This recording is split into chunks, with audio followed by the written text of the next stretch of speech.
అసలేంటి ఈ America's one big beautiful bill? ఈ బిల్కి ఎలన్ మస్క్ ఉన్న సంబంధం ఏంటి? ఎలన్ మస్క్ ఈ బిల్లును ఎందుకు వ్యతిరేకించాడు?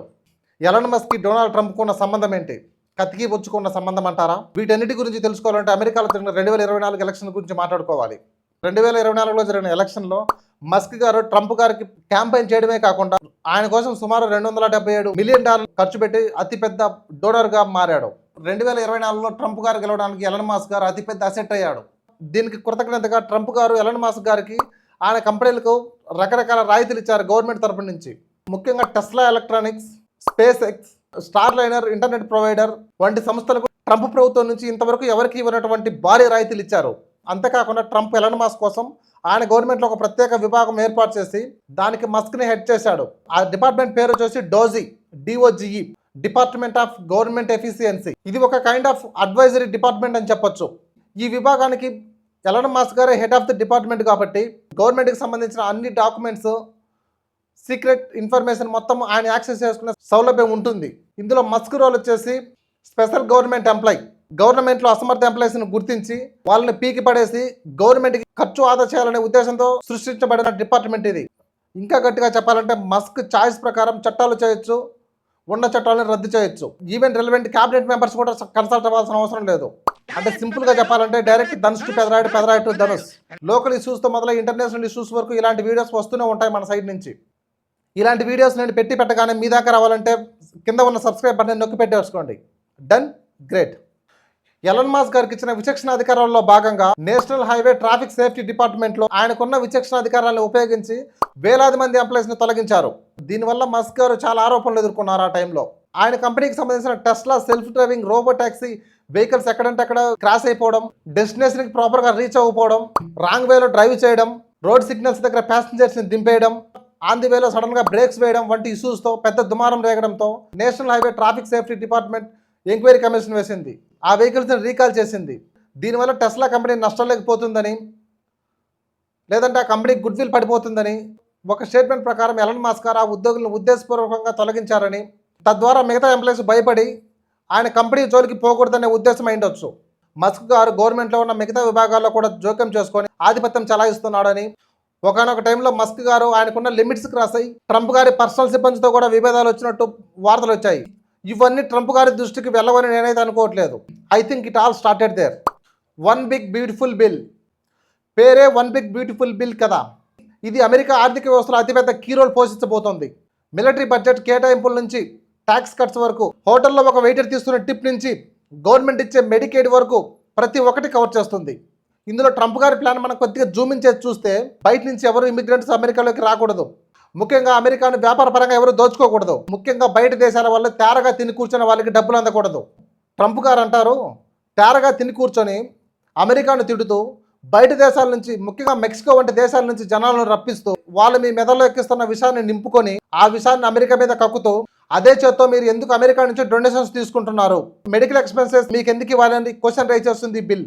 ఇంకా ముఖ్యంగా ట్రంప్ గారిని మీరు క్లోజ్గా అబ్జర్వ్ చేస్తే ఆయన ఓల్డ్ వీడియోస్ గట్రా ఆయన కన్ను ఎప్పుడు అమెరికా మెక్సికో బార్డర్ వైపు ఉంటుంది. ఎందుకంటే మెక్సికో నుంచి అనాదిగా అమెరికాలోకి దూరి అమెరికాకు సంబంధించిన ఎక్కువ జాబ్స్ వీళ్ళే తీసుకుంటున్నారు. దీనికి చెక్ పెట్టాలని ఆలోచిస్తున్నప్పుడు మిలిటరీ స్పెండింగ్ మీద పెట్టాలని ఆయనకు సొల్యూషన్ దొరికింది.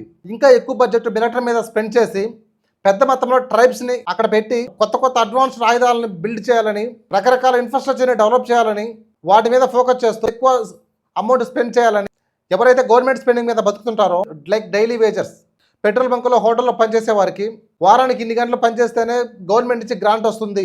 తర్వాత ఎవరైతే డబ్బున్న వాళ్ళు ఉంటారో, కష్టపడే పైకి వచ్చిన వాళ్ళు ఉంటారో వాళ్ళ మీద ఎటువంటి భారం లేకుండా వాళ్ళు కట్టే ట్యాక్స్లు కట్ చేస్తుంది. ఇక్కడ ముఖ్యంగా 2 వర్షన్స్ మీ ముందు పెడతాను. Pro Trump supporters, anti Trump supporters. Anti Trump supporters raise చేస్తున్న పాయింట్ ఏంటంటే కష్టపడి సంపాదించిన వాళ్ళ మీద ఎటువంటి భారం పడకుండా ట్యాక్స్ కట్ చేస్తానంటున్నారు. దీనివల్ల ఫిజికల్ డెఫిసిటీ పెరిగిపోదా. ఫిజికల్ డెఫిసిటీ అంటే గవర్నమెంట్కి వచ్చే ఆదాయం, స్పెండింగ్స్. ఇందులో గవర్నమెంట్ స్పెండింగ్స్ కంటే ఆదాయం తక్కువ ఉంటే దాన్ని ఫిజికల్ డెఫిసిటీ అంటారు. ట్యాక్స్ రూపంలో జనాల మీదకి వేసి పేదవాళ్ళ దగ్గర డబ్బు తీసుకొని డబ్బులు వాళ్ళకి ఇస్తుంది ఈ స్కీమ్ అంటారు. ఇక్కడ ప్రో ట్రంప్ సపోర్టర్స్ వాదన ఏంటి? కష్టపడి పనిచేసే వాడి మీద మనం ట్యాక్సులు వేసి వాడు మన రెవెన్యూ జీడీపీ పెంచేవాడు తయారుగా తిని కూర్చునే వారికి వెల్ఫేర్ స్కీమ్స్ ఇవ్వడం ఏంటి? అందుకే దీనికి ముద్దుగా రివర్స్ రాబిన్ హుడ్ స్కీమ్ అని పెట్టుకున్నారు దీనికి పేరు. ముఖ్యంగా ఎలన్ మస్క్ గారికి కాలిన పాయింట్ ఏముంది బిల్లులో అంటే రెన్యూబుల్ ఎనర్జీ, ఆయనకు పెద్ద కంపెనీ ఉంది, మనందరికీ తెలిసిందే టెస్లా. దాని డిజైన్, లుక్స్ అదంతా ఓకే. ఆ కారు కానీ మనం కొంటే $7,500 ట్యాక్స్ రిటర్న్స్ వస్తాయి మనకి. ఎవరికి? ఆ కంపెనీకి. ఫర్ ఎగ్జాంపుల్ టెస్లా కంపెనీ ఉందనుకోండి, ఆ కంపెనీ ఒక కారు అమ్మింది, ఆ కారు ఎలక్ట్రానిక్ కారు కావడం వల్ల ఆ కారును ఒక వ్యక్తికి అమ్మడం వల్ల గవర్నమెంట్ నుంచి $7,500 తీసుకోవచ్చు. తద్వారా డైరెక్ట్గా $7,500 కాస్ట్ తగ్గించుకోవచ్చు. తద్వారా ఇండైరెక్ట్గా ఆ కారుపై కాస్ట్ తగ్గించుకోవచ్చు. ఒకవేళ తగ్గకపోయినా ప్రాఫిట్స్ పెంచుకోవచ్చు. ఎందుకంటే ఈ కారు ఎలక్ట్రానిక్ సెగ్మెంట్స్లోకి వస్తుండడం వల్ల ఇప్పుడు ఆ గ్రాంట్ ఏదైతే ఉందో దాన్ని కట్ చేస్తున్నారు. దీనివల్ల ఏమవుతుంది? ఎలన్ మస్క్ గారు ఎటువంటి లాస్ చూస్తారని మీరు అడిగితే సెప్టెంబర్ 2025 కల్లా ఈ చట్టాలు అమల్లోకి వస్తాయి. బిల్లు పాస్ అయిపోయింది కదా. ఈ ట్యాక్స్ ఎగ్జంప్షన్, ఫర్ ఎగ్జాంపుల్ టెస్లానే తీసుకోండి, ఎలన్ గారి జోబులోకి వెళ్తాయి ఆ $7,500. ప్రతి క్వార్టర్కి 3 లేదా 4 నెలలకు ఒకసారి గవర్నమెంట్ నుంచి $600 మిలియన్ కంపెనీకి వెళ్తాయి. ఇప్పుడు ఆ కొత్త బిల్లు వల్ల ఆ డబ్బులు కట్ అయిపోతాయి. బయటికి చెప్పుకోవట్లేదు కానీ లోపల బాగా హట్ అయ్యాడు. ఇక్కడ నుంచి ఇద్దరికి చెడిందని చెప్పుకోవచ్చు. బిల్లు వద్దని రిక్వెస్ట్ చేశాడు, డిమాండ్ చేశాడు, అపోజ్ చేశాడు. బట్ ట్రంప్ గారి గురించి తెలిసిందే కదా, ఒప్పుకోలేదు. So, I was like disappointed to see the massive spending bill, frankly, which increases the budget deficit, not just decrease it, and undermines the work that the Doge team is doing.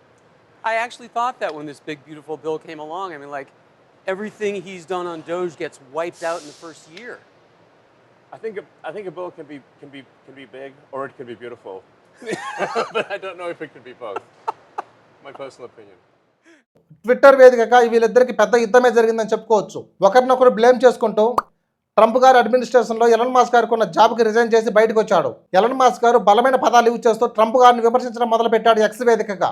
Elon గారు Trump గారిపై X వేదికగా చాలా పెద్ద ఆరోపణ చేశాడు. అదేంటో చదివి వినిపిస్తాను.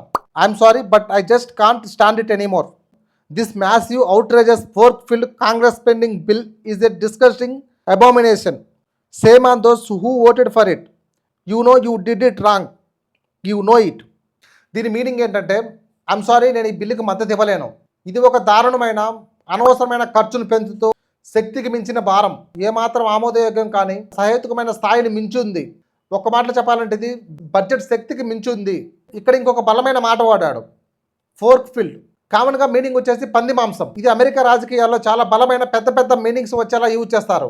ఎగ్జాక్ట్గా చెప్పాలంటే ఈ బిల్లు ప్రజలకు ఏమాత్రం ఉపయోగకరం కానీ ఒక ప్రాంతానికో, ఒక వ్యక్తికో, లేదంటే ఒక వ్యవస్థకో ఉపయోగం తప్ప మరెవరికి ఉపయోగం లేదు ఈ బిల్లు వల్ల అనే అర్థం వస్తుంది. ట్రంప్ గారు మాట్లాడుతూ, ఇవాళ ఎలన్ నా మీద ఇంత పెద్ద పెద్ద ఆరోపణలు చేయడానికి కారణం ఎలక్ట్రానిక్ వెహికల్స్ మాత్రమే కొనాలి అనే మ్యాండేట్ని ఈ బిల్లు రద్దు చేయడమే.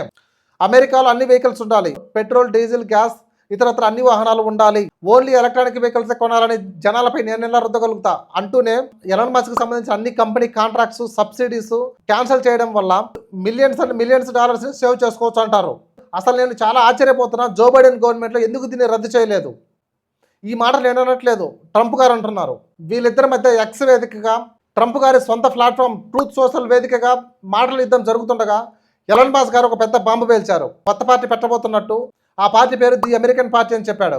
అమెరికాలో ఒక ఆల్టర్నేటివ్ పార్టీ ఉండాలని, ఉన్న రెండు పార్టీలు డెమోక్రటిక్, రిపబ్లికన్ పార్టీలకు పరిపాలన చేతగాదని, ఆయన దృష్టిలో రెండు పార్టీలు ఒకటేనని, ఈ రెండు పార్టీలు కొంతమందికే న్యాయం చేస్తున్నారని, మిగతా 80% మంది అమెరికన్లు నష్టపోతున్నారని, ఈ రెండు పార్టీలు ప్రజా ప్రయోజనాలను కాకుండా ఆర్థిక ప్రయోజనాల కోసం పనిచేస్తున్నాయని, దీనికి వన్ బిగ్ బ్యూటిఫుల్ బిల్ అనేది ప్రత్యక్ష ఉదాహరణ అని, మెజారిటీ ప్రజల గొంతుకగా మారడానికి ఒక పార్టీ అవసరమని ఎలన్ మస్క్ గారు అంటున్నారు.